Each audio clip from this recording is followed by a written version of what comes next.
मतभेद खत्म, प्रकाश टेकाड़े फिर बने भाजपा वाले। नमस्कार, मैं अनुराग नंदकिशोर शिंदे, आप देख रहे हैं महान्यूज 7। सावनेर बीजेपी को आगामी चुनावों से पहले बड़ी मजबूती मिली है। पूर्व ओबीसी आघाड़ी अध्यक्ष प्रकाश टेकाड़े की पार्टी में सम्मानजनक घर वापसी हुई है। जिला अध्यक्ष मनोहर कुंभारे ने उनका स्वागत करते हुए कहा कि पुरानी गलतफहमियों को दूर कर लिया गया है। और वही प्रकाश टेकाड़े ने कहा कि वे हमेशा से भाजपाई थे और वो रहेंगे। उन्होंने भरोसा दिलाया कि इस वापसी का फायदा आने वाले नगरपालिका और जिला परिषद चुनावों में देखने को मिलेगा। इस मौके पर डॉक्टर राजीव पोद्दार समेत कई वरिष्ठ नेता मौजूद रहे। परत सावनेर नगर परिषदेची सार्वत्रिक निवडणूक आहे। त्या निवडणुकीमध्ये आमचे संपूर्ण भारतीय जनता पक्षाचे जे उमेदवार आहे नगरसेवकसाठी आणि अध्यक्ष आहे, मी निश्चित सांगतो विरोधी पक्षामधले विरोधी जे लोक आमच्या विरोधामध्ये उभे आहेत 10 उमेदवार आम्हाला त्या ठिकाणी समर्थन करेल। 1 तारखेपर्यंत मी तुम्हाला या ठिकाणी सांगतो हे निवडणुकीच्या पहिले समर्थन जाहीर होऊन जाईल। बिलकुल। चलो, म्हणजे आता भारतीय जनता पक्षाला आम्ही समर्थन देतो। मित्र पक्ष म्हणून छोटे बड़े भाई मिलके एक में होके बोलणार, पण 10 लोक समर्थन देतील निश्चितच भारतीय जनता पक्षाच्या उमेदवारांना। खूप खूप शुभेच्छा या कार्यासाठी आपल्याला, आणि हे घडून आणत आहात तर त्याकरता आपण जिल्हाध्यक्ष म्हणून स्वागत। आपल्यासोबत आहे भारतीय जनता पक्षाचे नागपूर जिल्हा अध्यक्ष मनोहर कुंभारे। आपण त्यांच्याकडून जाणून घेऊया की आज प्रकाश भाऊ टेकाड़े यांची पक्षामध्ये परत वापसी झालेली आहे, तर त्या संदर्भात त्यांची काय माहिती। प्रकाश भाऊ टेकाड़े यांना पक्षातून ज्यावेळेस मी पत्र दिलं आपलं या पक्षातून निलंबन करण्यात येत आहे, परंतु आमचा त्या पक्षांतर्गत त्या ठिकाणी तो आमचा पक्षांतर्गत विषय होता आणि आता पक्ष श्रेष्ठींकडून सर्वांकडून चर्चा करून एक भारतीय जनता पक्षाचे सिनियर लीडर म्हणून त्यांची आज पुन्हा पक्षामध्ये त्या ठिकाणी वापसी झालेली आहे। पक्षामध्ये पुन्हा त्यांचं स्वागत झालेलं आहे आणि त्याचबरोबर त्यांच्या गावाच्या ग्रामपंचायतीचे जे त्यांचे कार्यकर्ते वगैरे होते, प्रकाश भाऊ सोबत जरी बोललो नसलं पण त्यांच्या कार्यकर्त्यांसोबत सातत्यानं माझा त्या ठिकाणी संपर्क होता आणि त्यांना मदत करण्याचं काम मी त्यावेळेस सर्वांसोबत केलेलं आहे। प्रकाश भाऊचा जसं प्रवेश झाला 4 दिवसाआधी आपल्या पक्षामध्ये काही प्रवेश झाला होता, काल आमदार साहेबांनी त्याबद्दल नाराजगी व्यक्त केली, मग आपण तातडीने पत्रपरिषद घेऊन त्यांना पक्षातून पक्षप्रवेश रद्दही करण्यात आला। असा प्रकार पुढे तर होणार नाही।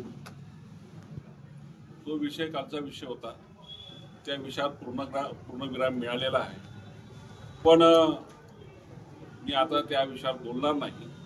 आज प्रकाश भाऊ यांचा पुनर्प्रवेश या ठिकाणी झालेला आहे, त्यावरच नाही। लोकांमध्ये एक उत्सुकता आहे की जो पाऊल आमदार साहेबांच्या माध्यमातून किंवा आपण जो उचललेला आहे तो योग्य पाऊल आहे की बाबा या पद्धतीचे लोक आपल्या पक्षामध्ये येऊन राहिलेले आहे। भारतीय जनता पक्षाला वॉशिंग मशीन त्याची जिल्हाध्यक्ष म्हणून सर्वस्वी जबाबदारी मी स्वतः स्वीकारलेली आहे, कारण या सावनेर कमिशन मतदारसंघामध्ये जे लोक चांगले लोक वाईट लोक कसे आहे याची मला त्या ठिकाणी जाण आहे आणि पक्षामध्ये घेत असताना तो खराब आहे किंवा त्याचं कार्य कसं आहे त्या ठिकाणी मला त्याचं काय तेव्हा माहिती नव्हतं आणि तो पक्षप्रवेश त्यावेळेस झाला होता, पण मी पक्षश्रेष्ठी जे आहे त्यांना जेव्हा कळलं तर मी स्वतः निर्णय घेऊन त्यांना त्या ठिकाणी त्याच्यासोबत कोणत्याही वरच्या नेत्यांचा त्या ठिकाणी संबंध नाही। आपल्यासोबत नागपूर राज्यस्तरीय सदस्य आहे ज्यांच्याकडे नागपूर जिल्हा नगरपालिकेचं सगळं निवडणुकीचा पूर्ण भार होता, निवडणुकीचे उमेदवार आपण तय केलेले आहे। यामध्ये जसं कालचा जो एपिसोड झाला त्याच पद्धतीचा एक रेती तस्कराला आपण खाप्यामध्ये आपला उमेदवार बनवलेला आहे पियुष बोर्डे, याच्या संदर्भात आपण काय माहिती द्या।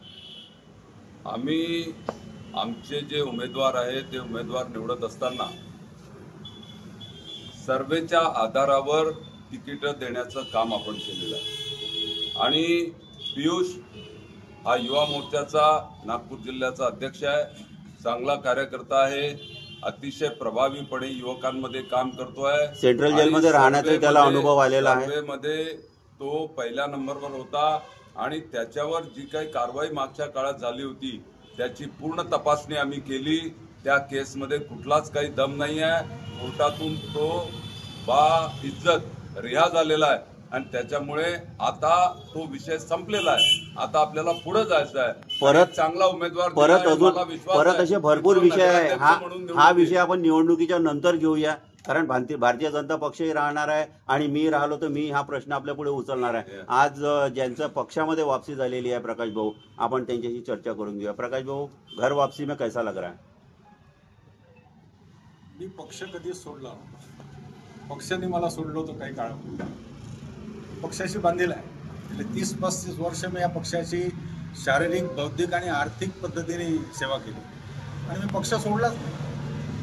आता काही लोकांचा समज होता की प्रकाश टेकाडे दिसत नाही, परंतु हा निर्णय झाल्यानंतर 3 दिवसामध्येच मला फोन पालकमंत्र्यांनी केला. माझ्या घरी आले, सन्मानाने माझ्याशी बोलले, माझं सांत्वन केलं आणि अक्षम्य चूक झाली जिल्ह्याकडून हे त्यांनी स्पष्ट मला बोलले आणि त्याच्यात नाराज होऊ नका. छोट्यांच्या चुका पदरी घेऊन आपण पुढे चालू, पक्षासाठी काम करू.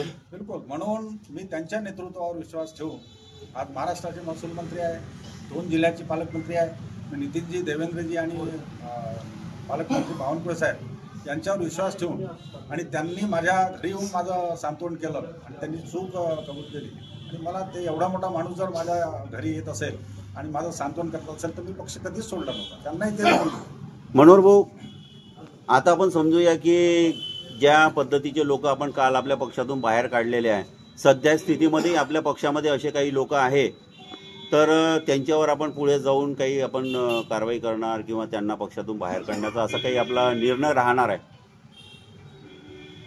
या मतदारसंघातला पूर्ण मला अभ्यास आणि कोण कसा आहे हे मला त्या ठिकाणी पूर्ण माहिती आहे. म्हणून माझ्या तोडून वधून घेण्यापेक्षा आपण त्या ठिकाणी पत्रकार आहेत, आपण मीडियावाले आहेत, आपल्याला चांगली त्या ठिकाणी माहिती आहे. आपण ते नाव शोधून काढा, त्याचं उत्तर मी देईन. काही नावं माझ्याजवळ आहेत. हा आपण नंतर परत एक चर्चा घेऊया, त्याच्यावर त्या विषयावर आपण नंतर बोलूया. तारखेपर्यंत काही बोलणार नाही. सबका लेखा जोखा आहे मेरे पास में. चला, थँक्यू. आज एकदा सावनेर से किशोर ढूंढले की रिपोर्ट, महान्यूज 7.